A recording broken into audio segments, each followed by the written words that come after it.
This portion of Royameadow has been brought to you by Caitlin Rastellini, the greatest Royameadow Generation 2 Eternal Broski who ever existed.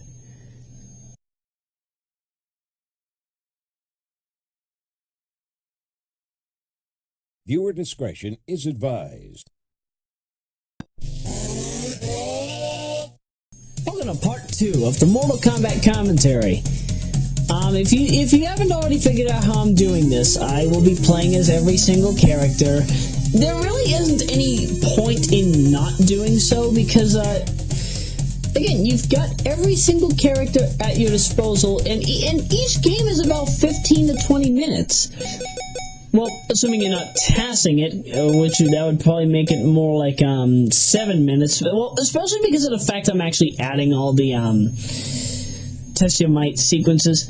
And now we're going to be fighting Kano, a thug extortionist, and part of the Black Dragon. Or is it the Red Dragon? I forgot. No, if I'm not mistaken, it's a Black Dragon.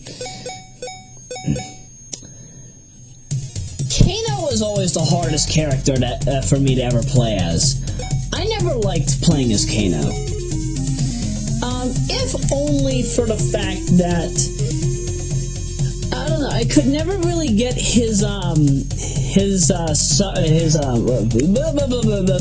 stop stuttering, Roya.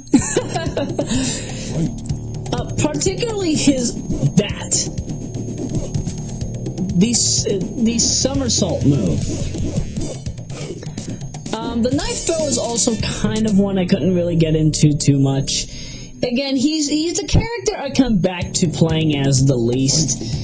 But later games such as say like well, I don't really think that Kano got his best potential until was he even in Deception? I never got to play Deception aside from Puzzle Combat. Puzzle Combat's a really nice minigame, however. If you ever get to play it, do so. Before I continue, yeah, his fatality is a heart rip. If you have the blood cut disabled, it's a lung rip. But going back to Kano's ability set, I would say he was probably better in Mortal Kombat 8. Mortal Kombat 8 being Armageddon. You know, I've always wondered why Shaolin Monks, even though it's not like a fighting game per se, but people consider it to be a main part of the storyline. You know, that's always put me into confusion. That's been the baffling point of the Mortal Kombat series for me. I never really got to really say too much about MK, mainly because of Shaolin Monks. I always thought that Mortal Kombat 7 was Armageddon. But then I heard people calling it Mortal Kombat 9. The duck you're saying it's Mortal Kombat 8. Then I look, you know, on Mortal Kombat websites, MK Secrets, the unofficial Mortal Kombat.wikia.com website. Yeah, and I found out they consider somebody had confirmed that Mortal Kombat Shaolin Monks was a primary part of the storyline and had to be treated as such, which I'm assuming it's Mortal Kombat 6, because I know for a fact that I know that Deception. I actually don't know about Deception. I know that Deadly Alliance is 5. I know now that Armageddon is 8. So, yeah, that would sound accurate, Deception being number 7. But, whoa! Yeah, one of the things I never liked about Sonya Blade in this game, she would sweep kick you, followed by grappling you Kami-style, Super Street Fighter 2 logic, with her legs, and then tossing you to the other side. Like that, yeah. And she would do it in quick succession. What I was quite surprised about, you probably saw it. What had happened there was that I had gotten tossed much longer than I was supposed to. I don't know if that was a bug that they never fixed in Revision 1, or if that was intentional design, but whatever. Whatever, I'll take anything we can get. You know, I know that that's Kano's victory pose, but does it really have to look like he's taking a beep? Oh, sorry, taking a dump. Right. I forgot. I censor myself. Oh, man. You know, I will not lie. Despite the whole fact that, you know, there's blood in this game and whatnot, the only reason why there's a viewer discretion is advised splash screen at the beginning, it's just for people that don't want to see the gore.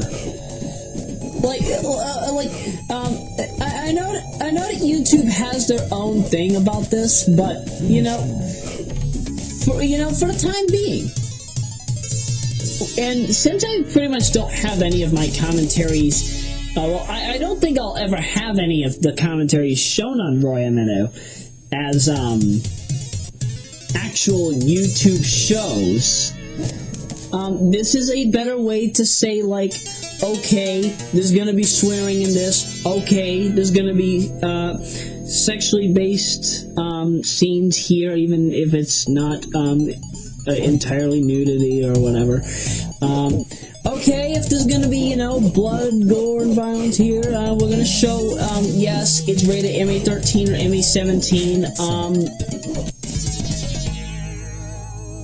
But again, I'm not trying to be conservative when it comes to this. It's just that I don't want to.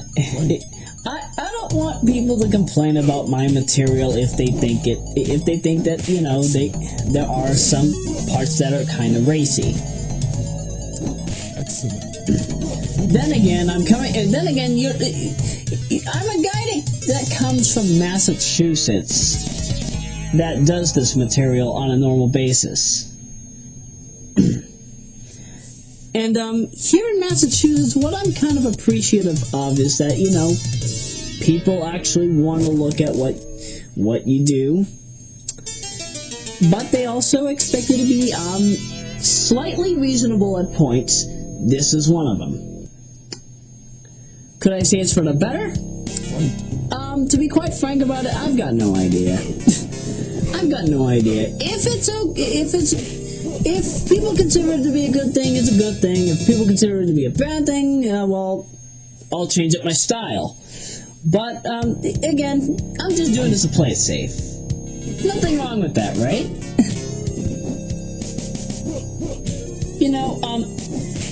I say this every single time. Every time that I ever do a commentary or a live play of any game that goes on this channel, my TV is always on. Right now, I have Let's Make a Deal muted on my TV. It's kind of funny. We're playing as a black person, and we're also watching a game show, hosted by a black person, Wayne Brady. Well, actually, I don't know if I can say that. Is Wayne Brady black? Well, actually, you know what? Let me clarify the whole concept of being black. I know this coming from somebody that's pretty much mixed of every single race, including Afro-American. I don't even know if that's a proper term anymore. They used to use it back in the 70s. But I use scientific logic when it comes to what ethnicity we truly are. In reality, we're all black. Because I use evolution logic, the humans came from Africa. And to be quite frank about it, it makes a point. So, whose idea was it to say that dark-skinned people were inferior? Not cool, whoever thought that. That person's long dead by now. I'm sure they're probably in a different body, same spirit, different body, but if they do exist, yeah. But I'm going off topic, aren't I? This is a Shaolin temple, right? Yeah. I would think if you're a Shaolin monk, you're supposed to have a bald head. If I'm not mistaken, by tradition, you are supposed to have all of your hair taken off if you are to become a Shaolin monk. In my case, if I were to be a Shaolin monk, I would not duck and cut my hair. I love my hair. There's a reason why I keep it. But if I had to be honest about it, though, you could consider me to be one of those rogue Shaolin monks, so to speak, if I were to be one. And I'm sure that there are a few people out there that could agree with me. If we wanted to be Shaolin monks, if I ran my own Shaolin temple, I would not force you to cut your hair. You can have your hair however you want. I don't care about that. And dang, Johnny Cage really wants that stage time. Wait, did I say stage time? Sorry, screen time.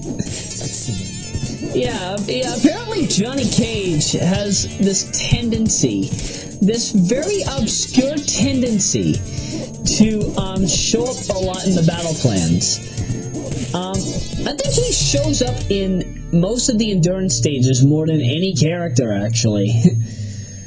But that's another story for another time. But yeah, I'm surprised. Even in the which game was it? Which version?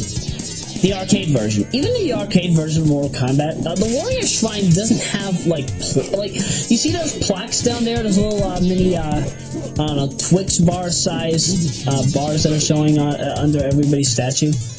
Those don't even have any imprints on them. They don't tell you like who it is. They don't even tell you like a little bio or whatever. You have to go out of your way to find out about that. It's either wait for them to show up on the screen like during like the demonstration mode, or go into the dullard menu. You saw the dullard menu in part 1. You basically have to, at the title screen in the main menu, you have to, well, not the title screen, main menu, you have to press onto the control pad. Excuse me. Down, up, left, A, right, down. Might I ask, who the heck is Dullard? I don't know who Dullard is.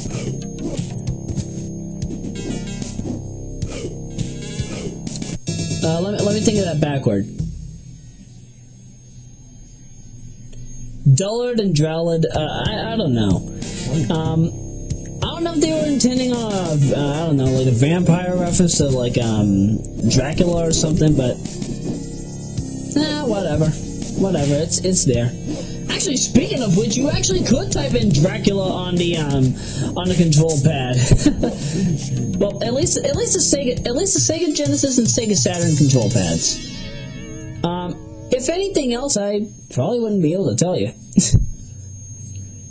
By the way, would anybody happen to know who that dead person on the on the wall is? Actually, I'd be quite surprised if it was, you know how on the Late Late Show with Craig Ferguson had recently gotten a robot assistant named Jeff? Well, actually, he's been around for a few years, but yeah, he's been around for quite a while. I wouldn't be surprised if that's him. But how would I know? By the way, I just noticed Goro's Lair. One of the biggest notices of Goro's Lair, especially in MK1 in comparison to other titles, especially MK2, there in the Genesis version, even with the blood code enabled, there is no blood in the background. I'm quite surprised. This is a game where your primary goal is to kill your opponent or spare them, but at the same time, Mortal Kombat was made for, the blood and guts. I mean, okay, don't get me wrong, I see rotted bones, I see ribs, but where the heck is all the blood that was on the wall in Goro's lair? And what the heck are those mysterious-looking eyes in the background? You know, it kind of makes me wonder, because, like, in Mortal Kombat 2, you know, there were requirements where if you wanted to fight either Jade, Smoke, or Noob Saibot, you either had to, I don't know, you had to use low kick and you had to use low kick in the stage before the question mark, or in the portal stage you had to hold down and start, or get 50 consecutive wins in versus mode. So now that I think of it, those three sets of eyes could ultimately be Jade, Smoke, and Noob Saibot. I'm sure I'm probably going to get a whole bunch of "you don't say" kind of comments with that, but you know, this is kind of one of those duh moments, especially since I've been playing Mortal Kombat at least, I'm pushing on an estimate here since at least 2002. So I have known this game at least for 11 years. But, yeah, you know, coming back into the series, doing my massive research, I can see where, you know, I missed a few things here and there. I can easily see where I can actually, you know, fix up loose ends. And that kind of makes me happy. It makes me happy that I'm able to do these kind of things. Because I won't lie, over the years I've always wanted to, you know, just learn stuff about series that I've played over the years, but sometimes I either don't have the time or just don't have the resources. In this case, I have both. I've had the time that I've needed to look up Mortal Kombat over the years, and I'm putting my 11 years of research to good use. I'll tell you that right now. I'm putting my 11 years of research to good use.